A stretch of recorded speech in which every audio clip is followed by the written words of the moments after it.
Well, this week of turmoil in the US began with that horrific video of George Floyd, a black man struggling to breathe while being knelt on by a white police officer. Since then, hundreds of other videos and testimony have followed, detailing police violence and discrimination across America. New York State Senator Zelnor Myrie was hit, tear-gassed and handcuffed during a peaceful protest. Here he describes what happened. Instead of being met with peace, I was met with pepper spray. I was compliant. I was listening to orders. I was moving back as I was told. Got hit in my leg and my back with bicycles that the officers had weaponized.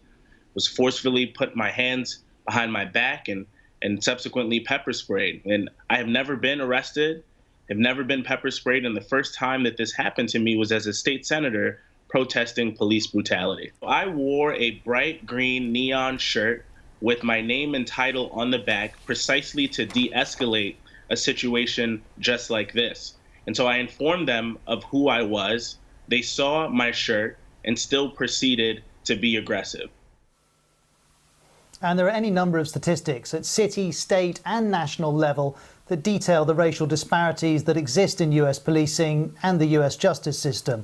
For example, here's the New York Times reporting the Minneapolis police use force against black people at 7 times the rate of whites. And you can see that graph which shows how black people make up 19% of the city's population, but 58% of times that police use force, it's directed towards African Americans. The article also quotes one academic, David Schultz, who calls Minneapolis a living laboratory on everything you shouldn't do when it comes to police use of force. We also know the state of Minnesota is launching a probe into Minneapolis's police department. The state governor has talked of rooting out systemic racism that is generations deep. And then there's the national story. These figures show us how police shootings disproportionately kill black people. In 2019, African Americans made up around 13% of the US population, but 23% of those killed in a police shooting that year were African American. The statistics for previous years were similar. Also, you can see white people are far less likely to be killed by the police. There's also racial injustice playing out in America's prisons. African Americans are imprisoned at 5 times the rate of white Americans and almost at 2 times the rate of Hispanic Americans. And force used by US police officers has been on display all week. This was in Seattle as police sought to clear a protest which appears to be peaceful.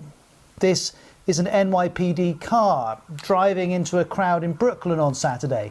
New York's Mayor Bill de Blasio said he'd investigate and that he never wants to see something like that. He also said that the behaviour of protesters were putting lives at risk and said some had directly attacked officers. Also saw these police quotes carried by Fox 25 in Oklahoma City. It quotes 2 officers local to the area saying law enforcement today is a very difficult job. You're forced to make split decisions. Another says the last thing an officer wants to do is to have to resort to force. But it seems in many cases the responses to protests about the police's excessive use of force has been based around the use of force.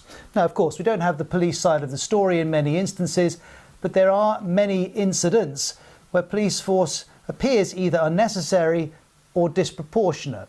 Let's hear from one former police chief in New Jersey who was widely praised for overhauling his policy on the use of force. Well, I'm very concerned. There are particularly some of the clips that are getting a lot of attention. The police officers in Atlanta who tased inside the car, some of the scenes of squad cars running people over, albeit we still don't have all the facts of those situations, but on the surface, in and of themselves, it's very disturbing. It really starts with changing the culture within organizations. What we did in Camden, we started with policy, but culture will eat policy for breakfast if you don't have the training and the levels of accountability to ensure people are doing what they're supposed to be doing. We have force as our absolute last resort, and part of our policy is we actually mandate that officers must de-escalate prior to using force. So even though officers will engage people and use force, if we did not see that they took an active effort to de-escalate the situation, if they contributed to the escalation of the situation, then they're in violation of our policy and subject to disciplinary action up to termination and even criminal prosecution. And in the last week, we've seen protesters urging police to walk with them, to take the knee with them. And some police have done that. But we are a long way from a point where all African American communities feel that they and the police are on the same side.